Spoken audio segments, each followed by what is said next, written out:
Kenapa dia mengangkat orang, mengajak orang bersama dia? Ya supaya Anda bagi-bagi rizki. Jadi kalau kita punya rizki, kita bagi orang pekerjaan, itu dapat pahala, Pak.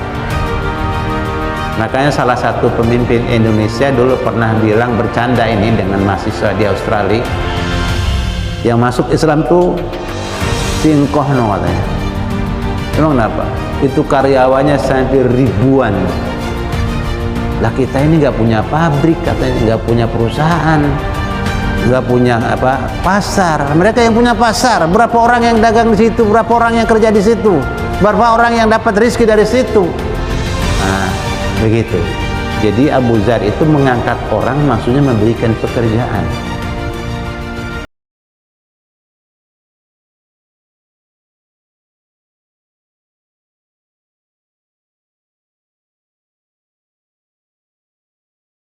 Assalamualaikum warahmatullahi wabarakatuh. Alhamdulillah wassalatu wassalamu ala rasulillah Sayyidina Muhammad ibn Abdillah wa ala alihi wa sahbihi wa man wala. La hawla wa la quwata illa billah. Rabbi shrah li sadri wa yassir li amri wa hlul 'uqdatam min lisani yafqahu qawli, amma ba'du. Jamaah majelis subuh yang dimuliakan Allah Subhanahu wa taala, alhamdulillah pada pagi hari ini kita masih diberikan kesehatan dan kesempatan untuk melaksanakan ibadah kepadanya, baik ibadah yang formal dan ibadah yang informal. Ibadah formal adalah ibadah yang memang ada syarat, ada rukun, ada sunnah-sunnahnya, dan ada yang membatalkannya. Ibadah informal adalah ibadah yang semua amalan baik-baik yang kita kerjakan untuk mencari ridho Allah, itu adalah juga bagian daripada ibadah yang berpahala dan mendapatkan ganjaran dari Allah Subhanahu wa taala. Kita sambung kajian kita pagi ini bersama hadis Rasulullah Sallallahu Alaihi Wasallam, karena memang kita alhamdulillah sebentar lagi, 2 bulan lagi kurang lebih akan memasuki bulan Ramadan, itu Syahrul Quran, dan rata-rata kita telah dan sudah menamatkan Al-Quran beberapa kali. Tapi hadis Nabi yang jumlahnya cukup banyak setelah dihimpun oleh salah seorang ulama dari 12 kitab hadis ditulis, yang berulang hadisnya di satu pasal, itu tidak ditulis lagi. Semuanya setelah diringkas, dihimpun menjadi 3000 hadis saja. Ini kita harus selesaikan, harus tamatkan 3000 hadis, karena itu adalah komponen Islam yang harus dipasang di sosok tubuh kita agar bisa tampil kita sebagai Islam yang berjalan, Islam yang bergerak setiap hari sebagaimana badan kita bergerak. Sedikit sekali di era sekarang ini santri-santri atau para pelajar Islam itu menamatkan kitab hadis yang 12 atau 14 kitab hadis tersebut. Sementara satu kitab hadisnya di Sahih Bukhari saja itu sekitar 7.000 hadisan. Bisa kita bayangkan betapa baru sedikit sekali transistor ataupun elemen yang dipasang di tubuh kita, yang memang sejak kecil kita rata-rata sudah berislam. Makanya dengan segala kekurangan yang saya miliki, kita pengen menyelesaikan bacaan hadis, membaca hadis-hadis Nabi ini supaya lebih bisa kita menampakkan Islam lewat tampilan-tampilan kita. Qala al-muallif rahimahullah wa nafa'ana bi'ulumihi fid daraini amin. Haddatsana Sulaiman ibnu Harbin qala haddatsana Syu'bah an Wasil anil Ma'rur qala laqitu Aba Dzar bir Rabazah wa alaihi hullatun wa ala gulami hullatun. Fasa'altuhu an dzalika faqala inni sababtu rajulan fa'ayyartuhu bi ummihi faqala li an-nabi sallallahu alaihi wasallam ya Aba Dzar ayyartahu bi ummihi innaka imru'un fika jahiliyah ikhwanukum khawalukum ja'alahumullahu tahta aydikum faman kana akhuhu tahta yadihi falyut'imhu mimma ya'kulu wal yulbishu mimma yalbas wala tukallifuhum ma yaglibuhum fa in kallabtumuhum fa'inuhum.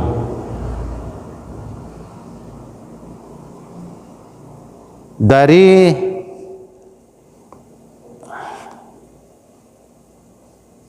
Wasil dari Ma'rur, qala dia berkata, laqitu Abu Dzar, aku jumpa dengan Abu Dzar birrabada di satu tempat, wa alaihi dan di atas, artinya Abu Dzar hullatun menggunakan selembar kain, wa ala gulami dan di atas di sosok pendampingnya. Gulam itu orang yang membantu setiap harinya. Hullatun juga pakai pakaian selembar kain yang seharusnya dipakai oleh satu orang. Kalau tidak selembar-selembar. Fasaltuhu an dzalika, maka saya tanya dengan kondisi itu, kenapa Abu Dzar kok pakai baju kayak gitu, cuman selembar saja, kan harusnya itu 2 lembar, 1 pasang, kok sepasangnya dikasih orang yang bersama kamu, yang bantu kamu pakai selembar saja. Waqal, maka menjawab Abu Dzar, inni sababtu rajulan, saya sempat marah dengan seorang laki-laki, ya, fa'ayyartuhu bi ummihi, maka saya permalukan dia dengan menyebut-nyebut nama ibunya.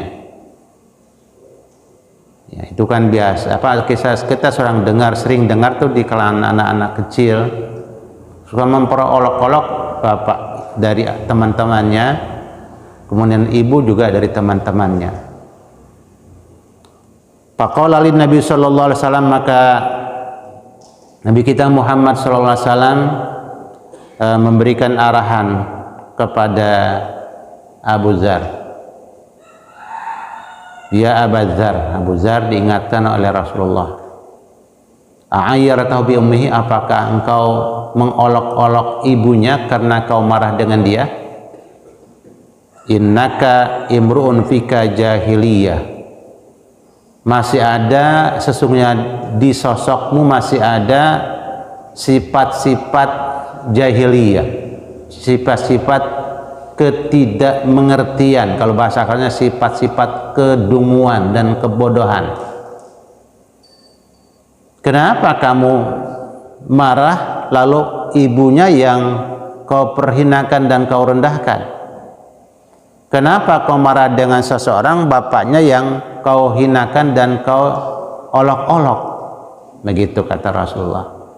Ikhwanukum khawalukum, saudara-saudaramu yaitu masih bagian dari khalahmu. Khalah itu adalah adik dan kakak dari sisi ibu kita.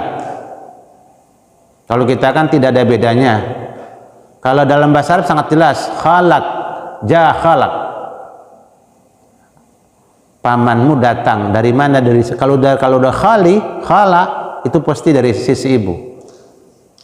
Kalau ja'amuk datang pamanmu, itu kalau amun itu adalah saudara dari itu kakak dan adik dari bapak.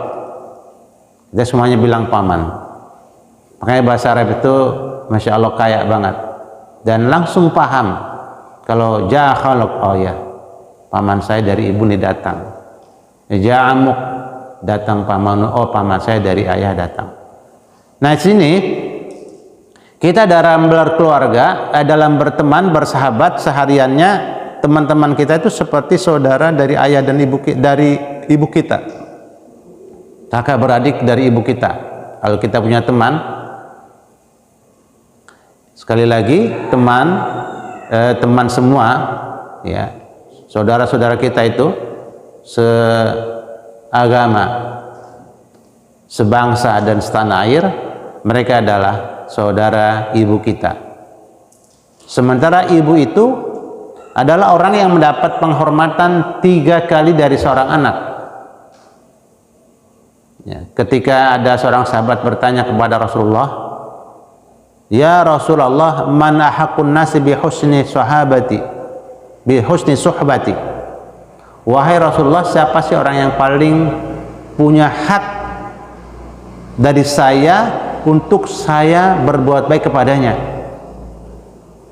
Ya, Rasulullah menjawab, ummuk, adalah ibumu. Sampai 3 kali Rasul menjawab ummuk, ibumu. Nah disinilah dalam persahabatan dan pertemanan harus sangat hati-hati menjaga perasaan teman-teman kita, apatah lagi saudara, seayah dan seibu, dijaga. Memang kadang-kadang mulut kita ini suka terlepas. Makanya di sana ada istighfar setelah sholat maghrib, setelah sholat isya, setelah sholat subuh, karena kadang-kadang spontanitas keluar dari mulut kita yang menyakiti teman-teman kita, ya, yang membuat teman kita jadi marah. Nah di situ pesannya oleh Rasulullah adalah hati-hati kalau berteman. Teman itu adalah paman dan bibimu, bude dan bulekmu, pak de dan pak lekmu dari sisi ibumu. Itu teman-teman. Maknanya bayangkan tadi posisi ibu kan, posisi ibu adalah kedudukan ibu dari seorang anak 3 kali mendapat hak jatah penghormatannya. Nah kalau paman dan bibi dari ibu kita pun harus kita berikan penghormatan yang sama. Kenapa? Karena saat ibu kita meninggal, maka bibi kita dari adik dia dan kakak dia itu adalah, kalau yang perempuan adalah ibu kita, penggantinya adalah dia. Kalau ibu kita meninggal, dia punya kakak, maka itu adalah ibu kita kalau yang perempuan. Begitu statusnya. Subhanallah. Ja'alahumullahu tahta aidikum. Allah menjadikan mereka adalah di bawah di sekitar lingkunganmu, di hadapanmu, di belakangmu, di sampingmu, di sebelah kirimu. Kan teman-teman kita seperti itu gambarannya. Teman kita itu ada dari arah selatan, ada dari utara, dari timur, dari sebelah barat. Mereka melingkari teman-teman kita itu. Nah ini anak-anak itu bisa paham berteman tentunya lewat interaksi sekolahnya. Di sekolah mereka bisa berteman, ya, dengan beragam karakter dan lagunya. Lebih keren lagi adalah kalau mereka ditempatkan di sekolah yang lebih majmu' lagi. Nah tentunya yang paling majmu' adalah pondok pesantren. Ya, pondok pesantren bukan sebatas, kadang-kadang kalau ada satu pesantren yang bukan sebatas lingkungan itu, justru di lingkungan itu tidak begitu banyak anak-anak yang belajar, tapi yang dulu dari seluruh wilayah Indonesia, bahkan ada negara-negara tetangga yang menitipkan anaknya di situ.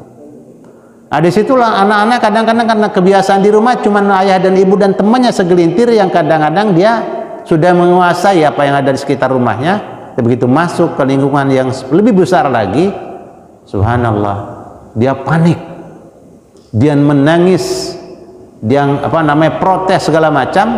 Nah disitulah nanti dia akan tahu, kita sampaikan kepada mereka, begitulah nak hidup nantinya akan sangat beragam, berhadapan dengan teman-teman di masyarakat. Itulah kehidupan. Makanya mantan wapres yang beberapa kali itu pernah bilang, kalau mau bisa Indonesia bersatu dengan baik, kumpulkan anak-anak itu di pondok itu. Kenapa? Karena dari Aceh, dari Padang, dari Palembang, dari Riau, dari Lampung, dari beberapa kota di Palembang itu ada semua di situ. Kemudian dari Martapura, dari Pontianak, dari dari Bontang, dari Sambas, itu semuanya ada di situ. Dari Sulawesi, dari Bone, dari Bulukumba, dari Selayar, dari Tual, ada di situ. Ya, dari Papua bahkan ada di situ. Jadi kalau Indonesia ini mau akur, didik mereka di situ, di Condro di Muko, di penggorengan itu. Nanti digoreng oleh kiainya, berat, diaduk. Nanti jadi satu rasa, satu penanggungan, satu pertemanan yang luar biasa kentalnya di mana saja mereka ketemu. Dan subhanallah, kita kadang-kadang sampai cemburu dengan teman-teman yang satu ikatan itu. Ikatannya luar biasa. Pernah mereka ada salah satu temannya yang memang sukses belajar dari Indonesia sampai dengan ke London mengambil PhD di sana. Kemudian jurusan ekonomi. Sebelum pulang singgah di Arab Saudi, mencoba masukkan lamarnya di IDB, diterima di IDB, Islamic Development Bank. Kemudian dia tinggal di Jeddah. Satu saat kita datang ke rumahnya, Masya Allah, teman-temannya itu udah kayak rumahnya aja. Dan dia pun menyebut temannya tidak basa-basi. Anda mau makan apa hari ini? Masakan apa? Istri saya akan buatkan. Masya Allah. Padahal dia orang Sumatera paling barat. Dengan teman-temannya yang orang Jawa Timur, orang Papua, orang Ambon, orang Flores, itu kumpul di situ dan sama-sama bicara Indonesia, bicara Islam, luar biasa. Nah, teman-teman kita kan seperti itu. Dan berteman, semakin banyak suku yang kita punya yang tahu, semakin kita bisa memahami. Bukan saling memperolok-olok, tapi justru saling menghargai dan memberikan penghormatan kepada masing-masing tradisi dan kebiasaannya. Faman kana akhu tahta yadi, siapa orang yang punya teman, apalagi jelas-jelas bukan sebatas teman, dia adalah orang yang memang hidup bersama kita. Fal yut'imhu mimma ya'kulu, maka beri makan seperti yang ia makan. Jangan sekali-kali kalau ada orang yang membantu kita bersama kita di rumah, di kantor, di perusahaan, itu makannya dibedakan dengan kita. Menunya harus sama. Menu hari ini sayur asam dengan tempe ikan asin, iya sama. Jangan dibedakan. Orang yang membantu kita makan ikan asin dan sayur asam, kita makan bandeng bersama sayur asam, itu sudah tidak adil, nanti bisa miring. Dan itu tidak bagus. Wal yulbishu mimma yalbas, hendaknya berikan pakaian kepada orang yang ada di sekitar Anda, yang memang membantu Anda, berikan pakaian seperti yang Anda pakai. Wala tukallifuhum, jangan kau berikan tugas mayaglibuhum kepada mereka, mayaglib yang mereka tidak mampu. Lain kallabtumuhum fa'inhum, kalau kau berikan tugas pada mereka, berikan pekerjaan pada mereka, maka tolonglah mereka. Subhanallah, ini adalah karakter orang yang beriman. Nah, pertama, lihat Abu Dzar, karena dia punya orang yang bersama dia yang bantu, sampai bajunya itu yang 2 lembar yang sudah dia pakai, sebelahnya dikasih kepada orang yang bantu dia. Kalau bahasa sahabat kan memang soal dalam bahasa Islam tuh nggak ada istilah pembantu kan, istilahnya adalah semuanya teman-teman sekalian. Nggak ada para pembantumu, nggak begitu. Rasulullah tidak pernah menyebut murid-muridnya adalah murid, tapi bilangnya apa? Ashabi al-kiram, sahabat-sahabatku yang terhormat. Nah, disitulah banyak orang-orang dari luar waktu itu masuk Islam berbondong-bondong karena tidak membuat orang itu dikasta-kastakan, ada proletar, ada brahmana, ada syudra, enggak, semuanya adalah sama, bahannya sama. Abu Dzar luar biasa. Siapa Abu Dzar? Dari daerah Al-Ghifar. Abu Dzar Al-Ghifari adalah sahabat Nabi yang sangat luar biasa. Ditawarkan untuk jadi gubernur, dia lari. Nah, saya nggak mau, nggak cari-cari, nggak mau. Dikejar, kau di situ, saya angkat. Nggak mau, dia mengumpet. Kenapa? Karena beliau paham betul adalah wa kullu ra'in mas'ulun an ra'iyatihi. Semua pemimpin itu dimintai pertanggungjawabannya. Saya kadang-kadang suka nyuri-nyuri informasi dari pejabat di sekitar kampung kita saja, RT misalnya suka nguping-nguping kalau lagi pas ada takziah, ada buka informasi begini, saya bilang hati-hati nanti miring. Jangan begitu, salamin ya, nanti miring kalau gitu. Gimana maksudnya Ustaz? Lah nanti hari kiamat, ada hari kiamat. Ada hari kiamat. Sampaikan ya pada beliau, jangan begitu. Ya, semuanya dibagi, kalau emang jatahnya cuma 2, yang minta ada 10 dikocok. Ya, 2 nomor nanti dialah yang dapat. Kalau langsung ditunjuk itu nanti bisa menimbulkan fitnah. Hadirkan 10 wilayah, duduk bersama-sama, jelaskan bapak-bapak, kita mendapat jatah 2 nih. Gimana caranya? Kalau saya kasih A, nanti B marah. Saya kasih C, D protes. Saya dong. Nah, untuk hal seperti ini ada yang namanya diundi. Itu pekerjaan mengundi adalah pekerjaan yang memang disepakati oleh Islam, diundi, dikocok dah. Nanti nomor 1 yang keluar itulah yang dapat yang nomor 1, nomor 2 itulah yang dapat nomor 2. Abu Dzar, subhanallah, orangnya sangat sederhana, ya, sederhana sekali. Kenapa dia mengajak orang bersama dia? Ya supaya ada bagi-bagi rizki. Jadi kalau kita punya rizki, kita bagi orang pekerjaan, itu dapat pahala, Pak. Makanya salah satu pemimpin Indonesia dulu pernah bilang, bercanda ini dengan mahasiswa di Australia, yang masuk Islam tuh si Engkohno katanya. Emang kenapa? Itu karyawannya sampai ribuan. Lah kita ini nggak punya pabrik katanya, nggak punya perusahaan, nggak punya pasar. Mereka yang punya pasar. Berapa orang yang dagang di situ? Berapa orang yang kerja di situ? Berapa orang yang dapat rezeki dari situ? Nah, begitu. Jadi Abu Dzar itu mengangkat orang, maksudnya memberikan pekerjaan. Sebab orang, kalau sahabat-sahabat Nabi kan, kalau waktu di Madinah, orang-orang muhajirin itu orang-orang miskin, bener Pak. Miskinnya bukan main, rumah ditinggal, semuanya ditinggal, nggak bisa dibawa. Kan kalau sekarang orang pindah pakai truk, 3 truk, 4 truk dibawa semua. Lah mereka pindah dari Mekah cuma bawa badan, baju selembar doang. Makanya sampai di Madinah gak punya apa-apa, miskin habis-habisan. Tidur aja di emperan rumah Rasulullah Shallallahu Alaihi Wasallam.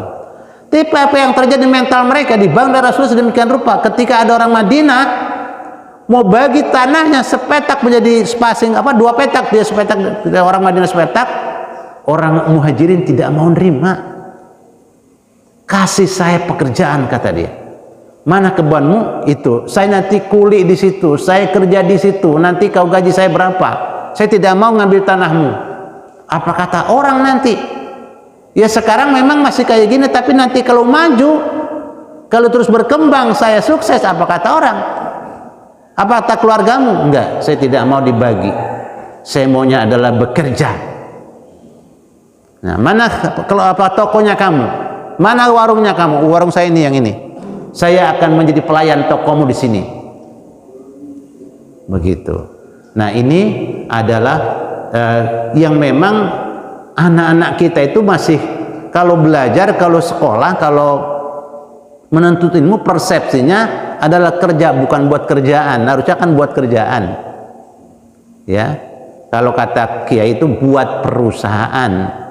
Kalau kata Mama Jangan Masuk Allah yarhamu, pulang bikin madrasah, beternak dan bertani. Itu zamannya Mama Jangan Masuk di Sukabumi, Al-Masturiyah. Karena jangan bertani sendirian di Pacul, sendirian nanam padinya ndak. Wansean itu kalau lagi nandur, ibu-ibu dari sebelah Betan semua pada jalan bererot ke sawahnya. Ya nandur, habis nandur pulang mengandut pandutan. Kanut apa? Bawa apa itu ya namanya kalau orang sini bilang ciput. Nah, ibu-ibu tuh pulang bawa itu. Kemudian kalau yang sudah mulai pada tumbuh pulang-pulang juga bawa lalaban. Ada eceng, ada genjer. Kalau ada orang masih habis panen kacang udah mau habis panennya, disuruh ngambil, sila ambil bu, pulang bawa lalapan. Jadi berapa orang tuh yang bisa kebagian rizki? Nah kita kalau kerja sendirian baik kan? Kalau punya kerjaan, banyak orang dapat rizki dari kita. Makanya pahalanya besar. Itu kata beliau yang masuk Islam yang masuk surga dia nong karyawannya banyak banget katanya. Kita nggak punya karyawan satupun, ya. Gak punya teman pendamping kita dalam usaha satu pun tidak punya. Gimana sih? Itu kata Rasul, kata tokoh nasional dulu, bahkan pernah jadi presiden. Ya, luar biasa beliau, idealisnya bagaimana umat Islam itu bisa mandiri, punya perusahaan, membuat lapangan kerja, sehingga banyak orang bisa mendapat rezeki. Itulah Abu Dzar. Karena dia tahu kalau jadi pemimpin resikonya kan harus memberikan kesejahteraan kepada bawahannya. Dia nggak mau jadi gubernur, lari kabur, ya sampai ke daerah yang terpencil dia ngumpat. Ya, tapi akhirnya akan terekam juga kata orang tetap akhirnya didorong. Ayo pimpin rakyat ini, atur wilayahmu ini. Begitu kata pimpinan beliau yang atas. Itu Abu Dzar, subhanallah, sampai sedemikian rupa berbagi dengan gulam. Gulam itu kalau bahasa di kita mah bisa jadi namanya pembantu. Tapi beliau tidak bilang pembantu. Gulam itu bisa jadi anak. Panggilan anak ya gulam, anak laki-laki. Jadi gulam ini satu kata yang memang lembut dalam arti dalam zauq Arabi, dalam bahasa Arab. Gulam adalah bahasa yang bukan pembantu. Tapi Raja Saudi bilang khadimul haramain, dia pembantunya dua tanah suci. Untuk pengabdian kepada Allah dia bilang sebut khadimul haramain, pembantu dua tanah suci. Jadi tukang sapunya, tukang ngelap kaca, tukang bersihkan sana kemari di masjid, itu khadimul haramain. Siapa? Raja Abdul Aziz, raja keluarganya. Subhanallah, sampai terus ke bawah.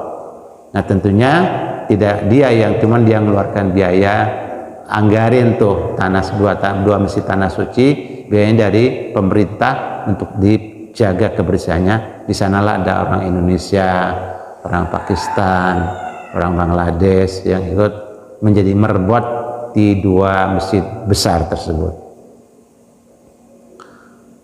Kemudian kita dalam berteman atau dalam bekerja dalam perusahaan yang kecil sekalipun, itu kadang-kadang ada salah paham, marah kita, ya. Kalau marah sebaiknya banyak diam, jangan bicara, karena kalau bicara nanti keluar kata-kata yang sempat Abu Dzar sendiri keceplosan. Bayangkan seorang sahabat Nabi. Nah di saat keceplosan seperti ini bukan sesuatu yang jelek, memang fitrahnya manusia seperti itu, kadang-kadang spontanitas. Nah disitulah kita tinggal beristighfar, pergi sholat ke masjid, itu tadi ada dosa di situ. Nanti di situ Allah hapus dosa-dosa itu. Ya kita sama istri aja kadang-kadang suka kelupaan. Istri kita yang melahirkan anak kita, yang cuci baju kita, yang masakin kita, yang jaga rumah kita, yang ngurus anak-anak kita, Masya Allah, luar biasa. Kadang-kadang masih marah kita, kan aneh. Fitrah kita, ya. Fitrah kita kadang spontanitas itu. Nah, yang spontanitas ini terjadi pula pada sahabat Nabi yang sangat wara. Wara tuh tadi jadi mau diangkat jadi mundur kagak mau, kan wara ini orang. Sahabat Abu Zar wara benar. Apa wara? Menjaga dirinya jangan sampai kepleset di hal-hal yang syubhat, itu wara. Menjaga dirinya dari hal-hal yang tidak jelas, dia tidak mau. Itu wara. Subhanallah, beliau yang sudah menjaga diri seperti itu masih kepleset lidahnya. Makanya wajar bapak-bapak, kalau istri kita sempat terus terpleset lidahnya, kita jangan emosional, jangan sampai keluarin kata-kata yang dibalas lagi dengan kata-kata yang lebih keras lagi. Tahan, diam. Nah, Abu Zar, ya Allah, sampai ditegur Nabi. Nah, dia bilang saya akhirnya marah. Makanya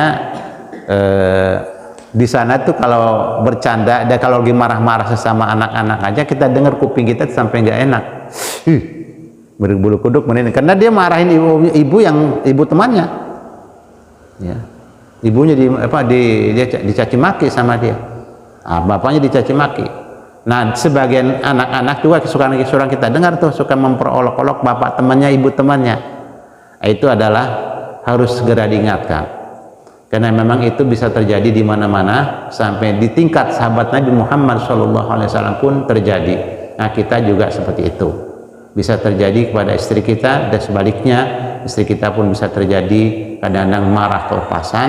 Kalau sudah marah kayak gini, Rasulullah ingatkan beliau, ya Abu Dzar, a'ayyarta bi ummihi, kamu kalau marah sama teman, jangan ibunya yang kau caci maki, jangan bapaknya yang kau caci maki, jangan kau olok-olok ibunya.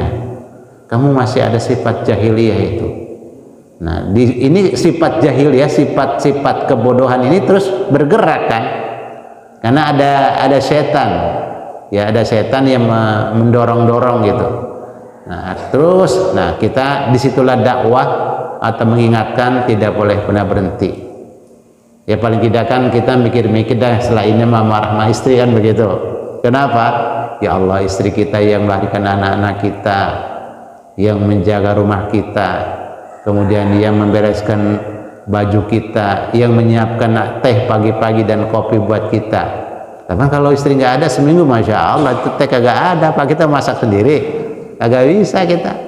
Istighfar, astagfirullahaladzim, ya Allah, mohon maaf ya Mi, mohon maaf ya Mak, mohon maaf ya, pulang dari sholat subuh ketemu dah salim dah, mohon maaf ya, maafin Nabi Mak. Subhanallah, begitu. Kenapa? Ya itu tadi, udah capek banget ya, kita masih kelepasan juga kata-kata yang membuat dia marah, membuat dia kesal. Allah udah kerja nyaris 24 jam gue masih marah juga, begitu dia bilang. Ya, subhanallah. Nah, Bapak Ibu rahimakumullah, ini pesan yang cantik banget buat kita semuanya, dan itu memang masing-masing kita pernah mengalami. Makanya Nabi selalu mengingatkan, ini hadis yang makanya harus kita baca supaya kita, kesalahan kita itu bisa terkikis, bisa terkurangi, bisa tidak terus-menerus kita lakukan yang model-model kayak gitu. Nah, terutama di kalangan anak-anak kita yang kalau ada anak di tengah jalan, Bapak sapa. Kalau lagi kayak gitu panggil, ini permen nih. Kalau ada di kantongnya Pak Abdul Halim, kasih permen. Makanya kalau jalan di kantong ada permen, Pak. Kalau ada anak yang kelihatan agak ini, panggil, ini permen. Nah, sudah kasih permen, usap-usap bahunya. Siapa namanya? Kelas berapa? Terus kita tanya di mana rumahnya.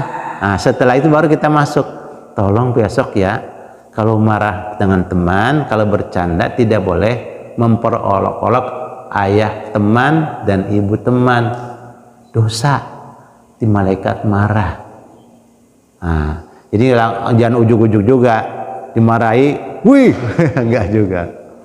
Itu para duat yang datang seperti Syekh Yasin dari Irak, kalau keliling kampung mesti bawa sesuatu yang anak-anak itu bisa seneng. Ya, kenapa? Ya, anak-anak mereka kalau disapa ketika mau sholat Jumat kan berasa benar kalau kenal dengan bab. Tapi kalau nggak kenal siapa lu, dia bilang. Tapi kalau kenal, kenapa dia dengar gurunya? Ya gurunya dia kenal. Lah kita kan semuanya bagian daripada pendidik mereka di jalan, di masjid, di musola, tegur. Cuman negornya tadi, kalau bisa tadi pakai permen, kalau bisa pakai sesuatu yang mereka senang. Apa sih? Ya kita tahulah apa yang mereka senang. Ya, sehingga mereka nanti jadi simpatik dengan kita, dan dengan mudah kita juga menenangkan pada saat mereka sedang bercandaria. Nah, fitrah mereka bercandaria. Bapak Ibu rahimakumullah, ini hadis yang nomor 30. Alhamdulillah sudah 30 hadis.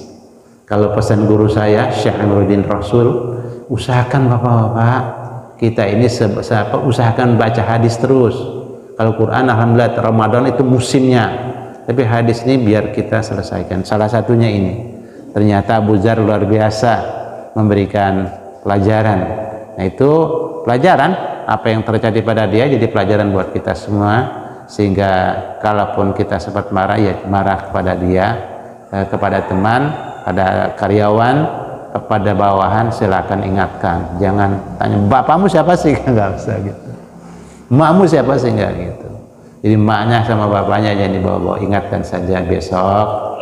Ya tadi kalau anak-anak kecil pakai permen, kalau orang dewasa pakai apa ya? Pakai bonus kali ya. Pakai bonus gitu.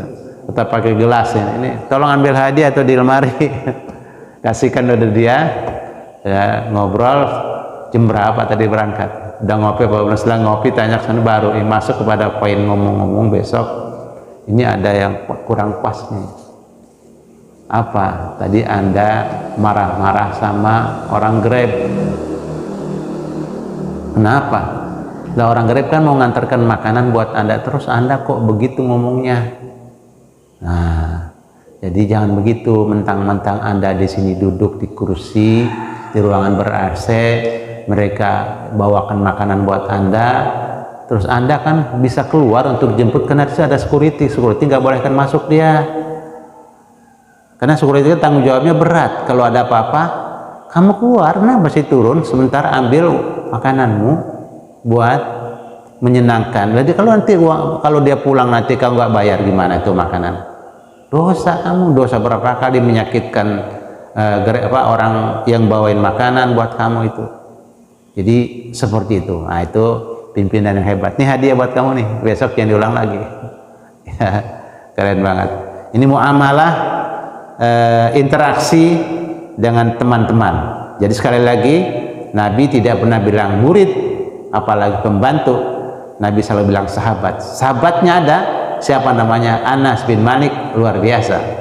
Anas itu bawa sendalnya Nabi 10 tahun. Kalau ngaji begini nih, saya berapa kali sendal ketukar di masjid. Pas keluar sendal saya butut pisan ini. Sendal yang klimis sudah kagak ada. Ya. Nah, kadang-kadang suka malas ngerawatin sendal. Kalau saya pas keluar sendal yang klimis sudah gak ada, yang butut masih ada. Ya, yang subhanallah. Yaitu makanya Anas bin Malik 10 tahun ngawal sendal Nabi, tapi Nabi tidak pernah bilang apa-apa. Malah Nabi sangat hormat, ya Allah, diusap-usap bahunya. Anas, ya Allah, mudah-mudahan kau panjang umur. Setiap naruh sendal depan Nabi, Anas, kau baik buat ya Allah, mudah-mudahan Allah berikan hadiah kepada kamu, berikan rizki yang banyak. 200 tahun umurnya Pak. Saya ada Amas tuh 200 aja, setiap naruh sendal, ya Allah Anas, sehat ya, panjang umur ya, berkah ya, anak-anak pada nurut ya. Luar biasa Pak, 200 tahun umurnya, gagah Anas bin Malik radhiyallahu anhu. Kenapa? Doa dari gurunya. Doa dari gurunya. Kita kadang-kadang Ya, di sini ini anak-anak kita sama gurunya Masya Allah ngeri bener.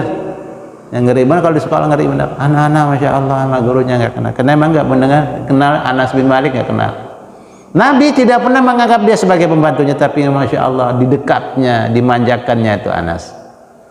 Ya, jadi saling begitulah cara kita berinteraksi, apalagi dengan dunia anak.